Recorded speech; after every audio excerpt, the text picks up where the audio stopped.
안녕하세요. 경기도를 위한, 경기도민을 위한 정책을 연구하는 경기연구원 들어보고서, 저는 아나운서 정은지입니다. 오늘도 경기도와 경기도민을 위해 어떤 정책을 연구하고 제안하시는지 해당 분야 박사님 모시고 이야기를 나눠볼 텐데요. 오늘은 경기연구원 이근복 박사님 모셨습니다. 안녕하세요. 네, 안녕하세요.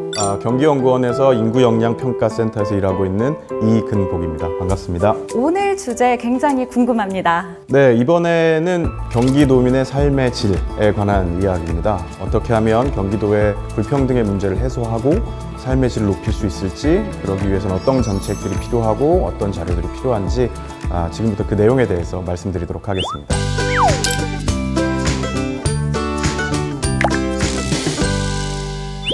삶의 질이라고 하니까 또 굉장히 또 심오한 이야기가 나올 것 같은데요. 재미있게 해주실 거죠? 네, 심오한 건 맞는데 재미가 있을지는 잘 모르겠습니다. 네, 기대를 해보도록 하겠습니다. 삶의 질, 이런 얘기를 해주셨는데 이게 흔한 정책 이야기랑은 살짝 결이 다른 느낌입니다. 어떤 건지 좀 자세하게 설명 좀 부탁드릴게요. 제가 삶의 질, 또 행복 이런 데 관심을 갖게 된 게 잘 아시겠지만 우리나라가 행복도와 삶의 만족도가 굉장히 낮은 나라입니다. 그렇다면 왜 이렇게 행복하지 않을까? 그런데 다른 문헌들을 보면 한국 사회는 사회경제적으로 여전히 성공할 가능성이 많은 사회라고 되어 있는데, 그렇다면 이렇게 기회가 많은 국가에서 행복도와 만족도는 왜 이렇게 떨어질까? 그리고 이런 것들을 해소하기 위해서는 어떤 정책들이 필요할까에 대한 물음에 답하려고 제가 지난 2023년 10월부터 경기도에 살고 계시는 30, 40대 거주민들 1,500분을 대상으로 삶의 질과 그분들의 사회이동, 지역이동에 대한 경험들을 묻는 설문조사를 했고, 이에 대한 분석이 이 보고서의 결과입니다. 사회이동이라는 단어를 사용을 하셨잖아요. 이게 좀 일반인들이 듣기에는 생소한 것 같아요. 자세하게 설명해 주시면 좋을 것 같습니다. 사회이동은 당연히 생소하실 겁니다. 제가 전공한 사회학에서는 아주 오랫동안 연구해온 분야이고 개념입니다.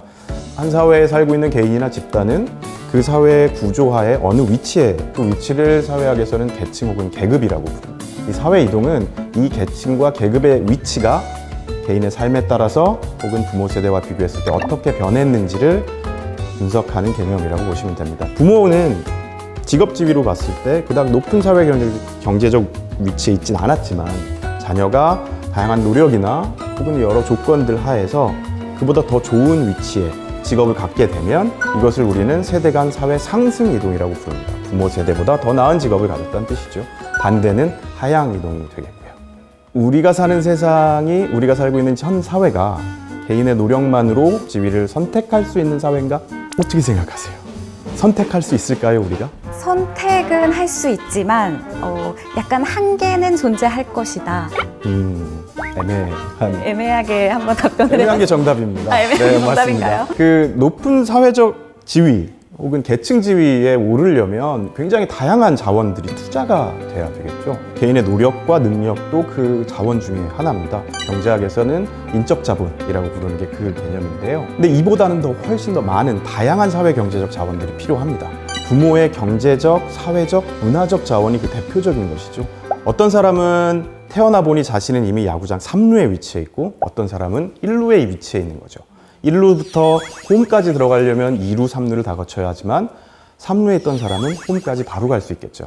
우리가 3루에서 태어나서 3루에서 홈으로 들어온 그 사람의 성취를 오로지 그 사람의 노력과 능력만으로 이룬 것인가? 라고 인정해야 하는가, 이런 문제가 있죠. 3루와 1루 이렇게 또 콕 집어서 비유를 해주셨는데, 이렇게 또 비유를 해주시니까 이해가 또 되게 잘 되는 것 같아요.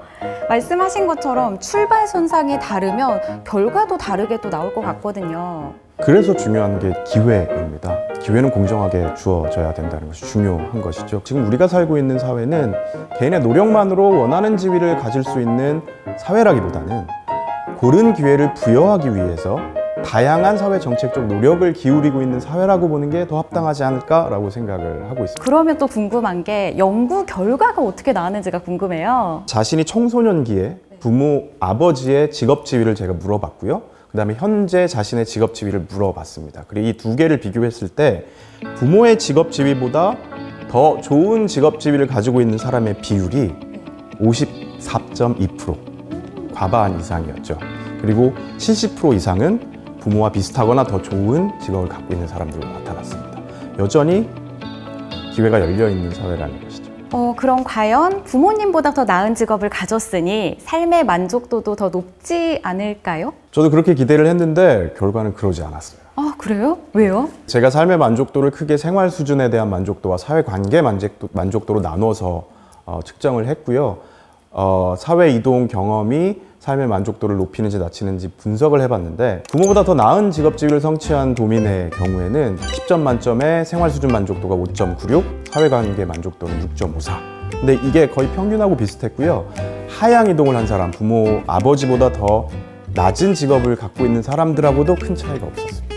삶의 만족도하고는 크게 관계가 없더라고요. 제가 굉장히 흥미로웠던 부분은 뭐냐면 이 지역 이동이 굉장히 세대 간에 드라마틱하게 차이가 나더라고요. 부모가 수도권이 고향이고 자신이 청소년기를 수도권에서 보내서 현재 경기도에 살고 있는 사람들, 이 사람들 안에서는 세대 간 상승 이동을 한 경우에는 만족도가 유의미하게 높고 하향 이동을 한 경우에는 유의미하게 삶의 만족도가 낮은 것으로 나타나죠. 되게 신기한 것 같아요. 그러면 같은 수도권에서 하향 이동했을 경우에는 사회관계나 생활 만족도가 또 같이 낮아진다. 정확하게 또 설명을 해주셨는데요. 하향 이동을 한 경우에는 그 수평 이동, 즉 아버지의 직업 지위와 비슷한 사람들하고 비교해 봤을 때 생활 수준 만족도와 사회관계 만족도가 각각 0.74, 0.71 유의미한 차이로 낮게 나타나는 걸 확인할 수 있었죠. 현재 경기도에 거주하고 있는 30, 40대 분들은 대부분 수도권에서 자랐고 또 절반 이상이 부모님보다 더 나은 직업을 가지고 있으며 삶의 만족도는 또 높아지지는 않는다. 오히려 지역 이동 경험이 이 삶의 만족도와 관련이 있다라는 게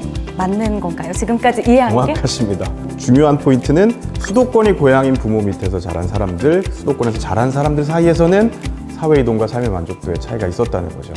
근데 약간 이제 염려가 될 수 있는 부분이 지금 들으시는 분들께서 그러면 수도권에서 나고 자라야만 행복을 한 거냐, 지방에서 나고 자라면 불행하냐, 뭐 이렇게 생각을 하실 수도 있을 것 같아서 여기에 대해서도 좀 정확하게 말씀을 해주셔야 될 것 같아요. 네, 말씀드렸듯이 그건 아닌 거고요. 다시 말해서 수도권에서 나고 자란 것과 그렇지 않은 경우를 비교해도 삶의 만족도는 크게 차이가 안 나죠. 여기서 제 연구 결과에서 중요한 질문은 왜 수도권이 고향인 부모, 슬하에서 태어나서 수도권에서 성장하고 경기도에 살고 있는 이 사람들 사이에서만 사회 상승 이동과 하향 이동 사이에 삶의 만족도 차이가 나타나는가? 이걸 어떻게 설명할 수 있는가?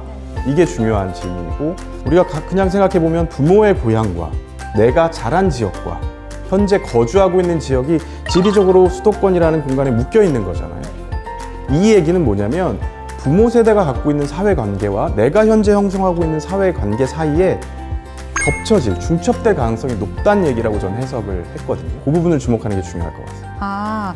그러면 부모님의 지인을 내가 다 알 수도 있고 또 부모님이 살아온 이 환경을 내가 또 겪을 수도 있고, 그러니까 뭔가 이런 관계에 대해서 영향을 많이 받는다는 뜻인가요? 되게 날카로우시네요. 내가 나고 자란 지역이 부모의 고향인 경우에 어떤 가능성이 높아지냐면 아빠의 친구가 내가 아는 아저씨고 어렸을 때부터 엄마 친구의 딸이 내 친구일 가능성이 높고, 엄친아, 엄친딸. 그렇죠. 지역적으로 형성된 이 사회관계가 부모 세대와 중첩됐을 때 이 집단이 내가 부모 세대보다 더 잘 살았을 때 혹은 부모 세대보다 더 낮은 직업 지위를 가졌을 때 이 경험을 어떻게 의미화하는지 그 준거 집단으로 작용할 수 있는 가능성이 있다라고 저는 지금 해석을 하고 있습니다.